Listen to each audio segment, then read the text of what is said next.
नमस्कार दोस्तों, मेरा नाम है जय। आप देख रहे हैं हमारी चैनल जयस एंटरटेनमेंट अड्डा। आपको ये बात जानकर आश्चर्य होगा कि हमारे ब्रह्मांड में 99% हिस्सा लगभग पूरी तरह खाली है फ्रेंड्स। चाहे वो ब्रह्मांड में उपस्थित आकाशगंगाओं के बीच की दूरी देख ले, चाहे आप सौर मंडल में उपस्थित ग्रहों के बीच की दूरी देखें, या चाहे तो आप किसी अणु के अंदर अभिकेंद्र और इलेक्ट्रॉन के बीच की दूरी देख ले, सभी में आपको किसी ग्रह, आकाशगंगा या इलेक्ट्रॉन की मात्रा से ज्यादा आपको खाली स्थान देखने को मिलेगा। ब्रह्मांड में अरबों खरबों तारे उपस्थित होने के बावजूद इतना अंधेरा क्यों दिखाई देता है, वो आज के इस वीडियो के अंदर हम जानने वाले हैं, हम एक्सप्लेन करेंगे। ब्रह्मांड इतना विशाल है कि अगर आप एक सिरे से दूसरे सिरे को नापेंगे तो लगभग 96 अरब प्रकाश वर्ष निकलेगा। ये दूरी बहुत विशाल है, साथ ही साथ ये दूरी प्रकाश के गति से भी कई गुना तेजी से फैल रही है फ्रेंड्स। हमें उजाले का अनुभव तभी होता है जब प्रकाश किसी वस्तु से टकराकर हमारी आंखों तक पहुंचता है। ब्रह्मांड में इतना खाली स्थान होने के बावजूद से प्रकाश किसी वस्तु से टकराकर हमारी आंखों तक पहुंचने से पहले ही उसकी किरणें ब्रह्मांड के इन खाली स्थानों में फैल जाती है और हमारी आंखों तक सिर्फ इस प्रकाश का कुछ ही हिस्सा पहुंच पाता है। इसे प्रकाश का विवर्तन कहते हैं। इसी कारण हमें अंतरिक्ष में अंधेरा दिखाई देता है फ्रेंड्स। अंतरिक्ष में इतना ज्यादा अंधेरा क्यों है?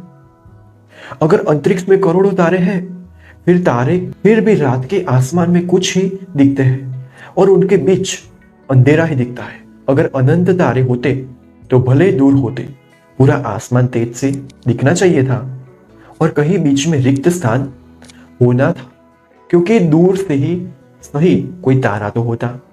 और रात ही क्यों, पृथ्वी में दिन रात अब से कई ज्यादा रोशनी होती। लेकिन ऐसा नहीं होता फ्रेंड्स। फैमिली, पहली बात तो यह है कि ब्रह्मांड अनंत नहीं है। जो तारे जितने दूर है उनके प्रकाश की मात्रा हम तक आते आते काफी कम हो जाती है। साथ ही ब्रह्मांड फैल रहा है, हर वस्तु एक दूसरे से दूर जा रही है और यह दूर जाने की गति दूरी के साथ बढ़ती है। ज्यादा दूर के तारे हमसे कहीं तेजी गति से दूर जा रहे हैं। अगर वो दिखने वाली रोशनी भी छोड़ते हैं तो हमसे तेजी से दूर जाने की गति के कारण उनकी रोशनी में रेड शिफ्ट हो जाता है। डॉपलर इफेक्ट के कारण, यानी थोड़ी सी रोशनी भी इतनी दूर से आती है तो उनकी आवृत्ति इतनी बदल जाती है कि वो हमें दिखती नहीं है फ्रेंड्स। अगर आप यहां तक आ गए हो और चैनल को सब्सक्राइब नहीं किया तो प्लीज सब्सक्राइब कर दीजिएगा। आशा है आपको उत्तर मिल गया होगा। दोस्तों, और ज्यादा भी ये वीडियो इंटरेस्टिंग होने वाला है। आगे आगे हम बहुत कुछ जानेंगे दोस्तों। शाबाश बेटा, बहुत बढ़िया मुन्ना। इंसान और जानवर किसी वस्तु को देखते हैं तो उसका मतलब है कि प्रकाश उस वस्तु से टकराकर आपकी आंखों में आ रहा है। सूर्य के प्रकाश में कई रंग होते हैं। करोड़ों प्रकाश वर्ष दूर तारों या अंतरिक्ष में होने वाली घटना की जानकारी हमें प्रकाश ही दे रहा है। प्रकाश करोड़ों वर्ष का सफर करके हम तक पहुंचता है और हम करोड़ों वर्ष पूर्व घटना को देखते हैं। यही वजह है फ्रेंड्स कि हम धरती से हजारों करोड़ों मील दूर से प्रकाश हम तक पहुंचने के कारण हम वर्षों पहले जो घटित हुआ है वह देख पाते हैं। जो प्रकाश हम तक अभी पहुंचा है वह घटना सालों पहले घटित हुई थी, मगर हम उसको आज देख रहे हैं। है ना मजेदार बात? इस बात पे लाइक कर दो फ्रेंड्स। दोस्तों, आपने रेनबो, इंद्रधनुष अवश्य देखा होगा। उसमें अलग अलग रंग होते हैं। यह दिखता है कि सफेद प्रकाश में कोई रंग होते हैं। यही वजह से हमको कोई वस्तु रंगीन नजर आती है। आप इस पिक्चर में देख सकते हैं, जब सूर्य का प्रकाश किसी वस्तु या व्यक्ति से टकराकर परिवर्तित होकर हमारी आंखों में आता है तो हमको वह वस्तु या व्यक्ति नजर आता है। जैसे अगर आपको लाल रंग का गुलाब नजर आ रहा है, तो इसका मतलब है कि गुलाब लाल रंग के प्रकाश को परिवर्तित करता है। इसी कारण गुलाब लाल रंग का नजर आता है। अंतरिक्ष में चांद मात्र इसीलिए नजर आता है क्योंकि प्रकाश उससे टकराकर हमारी आंखों में आता है। अगर प्रकाश उससे टकराकर हमारी आंखों में न आए तो हम उसको नहीं देख सकते। हर 15 दिन बाद पूर्णिमा या अमावस्या की रात आती है। इसका मतलब यह नहीं चांद नजर नहीं आता, तब अंतरिक्ष में नहीं है, वह है लेकिन उससे टकराकर प्रकाश हमारी आंखों तक नहीं पहुंचता। जैसे अगर आपको लाल रंग का गुलाब नजर आ रहा है तो इसका मतलब है कि गुलाब लाल रंग के प्रकाश को परिवर्तित करता है, इसी कारण गुलाब आपको लाल रंग का फ्रेंड्स नजर आता है। आई होप आप मेरी बात को समझ पा रहे होंगे। अंतरिक्ष में चांद मात्र इसलिए नजर आता है क्योंकि प्रकाश उससे टकराकर हमारी आंखों में आता है। अगर प्रकाश उससे टकराकर हमारी आंखों में न आए तो हम उसको देख नहीं सकते। हर 15 दिन बाद पूर्णिमा या अमावस्या आती है, इसका मतलब यह नहीं जब चांद नजर नहीं आता तब अंतरिक्ष में नहीं है। दोस्तों वह तो है ही, लेकिन उससे टकराकर प्रकाश हमारी आंखों तक नहीं पहुंचता है। देखो दोस्तों, गाड़ी के रेयर मिरर शीशा होता है ना, वो रेयर मिरर और पीछे चलने वाली गाड़ी या वस्तु नजर आती है, जबकि वह आपके सामने नहीं पीछे होती है यार, पीछे होती है। वह नजर सिर्फ इसीलिए आती है कि उससे टकराकर प्रकाश आपकी आंखों में आ रहा है। यह सब तो नजर आने वाली बात है, दरअसल अंतरिक्ष में निर्वात है, मतलब एक कण भी नहीं है। तो प्रकाश किस तरह आता है? आपके दिमाग में यही चल रहा होगा। प्रकाश निर्वात में विकिरण के माध्यम से चलता है। जब किसी अवरोध से टकराकर हमारी आंखों में आता है ना, तो हमको वह वस्तु या अवरोध नजर आते हैं। ठीक है दोस्तों, दिन में प्रकाश वायुमंडल के कणों से टकराकर नीले रंग के प्रकाश को परिवर्तित होता है। आकाश का नीला नजर आना प्रकाश के नीले रंग का वायुमंडलीय कणों से परिवर्तित होकर हमारी आंखों में आने के कारण आसमान नीला नजर आता है। आई होप आप मेरी बात को समझ रहे होंगे।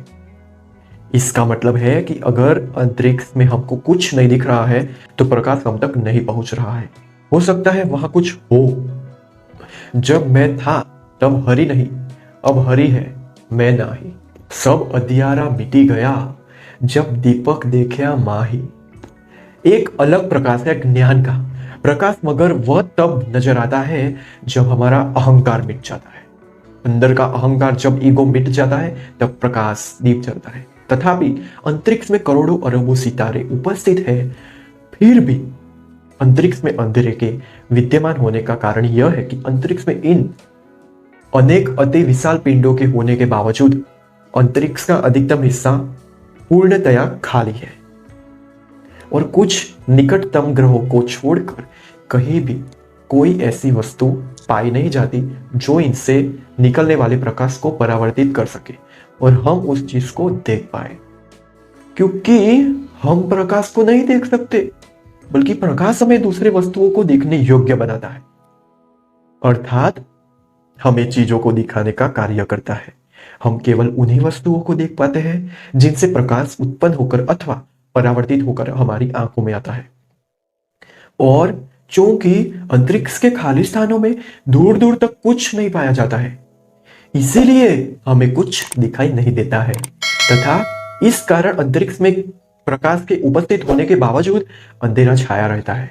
दोस्तों, जैसे हम पृथ्वी के बाहर अंतरिक्ष में निकलते हैं तो केवल अंधेरा ही अंधेरा दिखाई देता है, लेकिन वहां प्रकाश उपस्थित होता है और वही प्रकाश जब पृथ्वी के वायुमंडल में प्रवेश करता है तथा अंततः पृथ्वी पर पहुंचता है तो उनके वस्तुओं से परावर्तन के कारण पृथ्वी पर उजाला छा जाता है।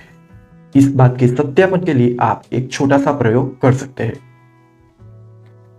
उसके लिए आप एक टॉर्च लेकर एक अंधेरी रात में उस तरफ चलाइए जिधर कुछ दूर तक उस प्रकाश को परिवर्तित करने के लिए किसी प्रकार का घर, वृक्ष या कोई भी वस्तु ना हो, कोई भी नहीं। तब आप पाएंगे कि आपको टॉर्च चलाने के बावजूद कुछ भी दिखाई नहीं दे रहा होगा और इसका कारण यह है कि आपके भेजे गए प्रकाश के मार्ग में किसी प्रकार का कोई अवरोध ही नहीं है जो उस प्रकाश को परावर्तित कर स्वयं को प्रकट कर प्रकाश की उपस्थिति का प्रमाण दे सके।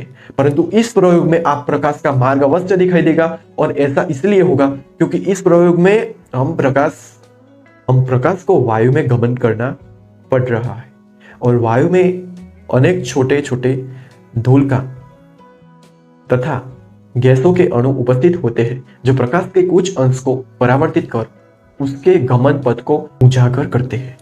लेकिन अगर यही प्रयोग निर्वात में किया जाए तो प्रकाश का पथ भी दिखाई नहीं देता है। अंतरिक्ष अंधेरे से भरा है, देखा ना आपने पिक। इससे सिद्ध होता है कि यह ब्रह्मांड शाश्वत नहीं है। जैन धर्म जैसे कुछ धर्मों का मानना है कि इस दुनिया का कोई मूल बिंदु नहीं है, यह हमेशा मौजूद था, यह न कभी बना था और न कभी नष्ट होगा। डार्क स्पेस इस स्तर को नष्ट कर देता है। कैसे? उपनिषदों में ब्रह्म को प्रकाश या बादलों से निकलने वाली बिजली कहा गया है। लोगों ने सोचा कि प्रकाश कुछ दिव्य है। यह निश्चित रूप से दिव्य नहीं है। प्रकाश अंतरिक्ष में 1,86,282 मील प्रति सेकंड की गति से यात्रा करता है। इसलिए जब मैं यह उत्तर में वीडियो शूट कर रहा हूं, उत्तर दे रहा हूं, प्रकाश यात्रा कर रहा है और इस दुनिया को प्रकाशित कर रहा है।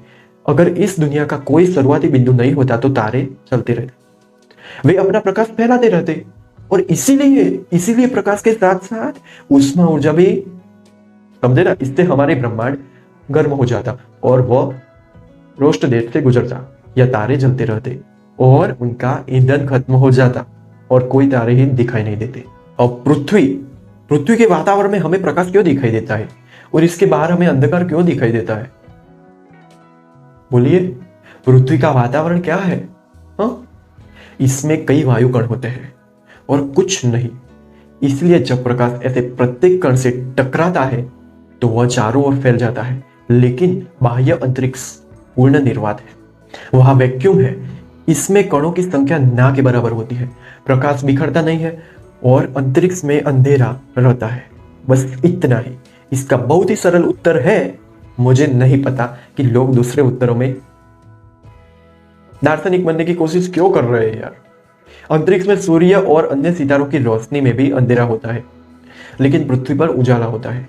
इसका कारण प्रकाश प्रकीर्णन है, लाइट स्कैटरिंग है।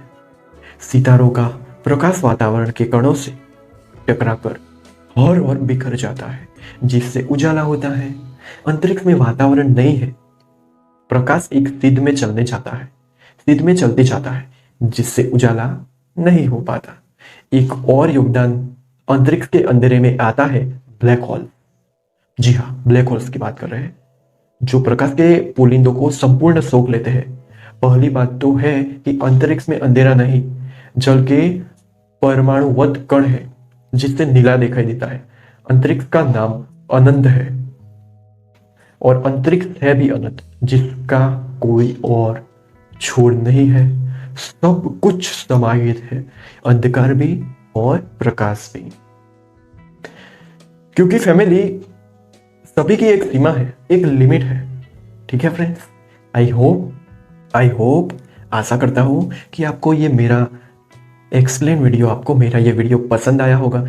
जो अगर थोड़ा सा भी पसंद आया तो प्लीज़ लाइक कर दीजिए, कमेंट कर दीजिए और चैनल में नए आए हैं तो सब्सक्राइब कर दीजिए। और दोस्तों, जिसने भी ये वीडियो पूरा देखा, दिल से धन्यवाद, थैंक यू, लव यू, और कमेंट कर दीजिएगा। तब तक के लिए बाय बाय, मिलते हैं अगले वीडियो के अंदर। जय हिंद।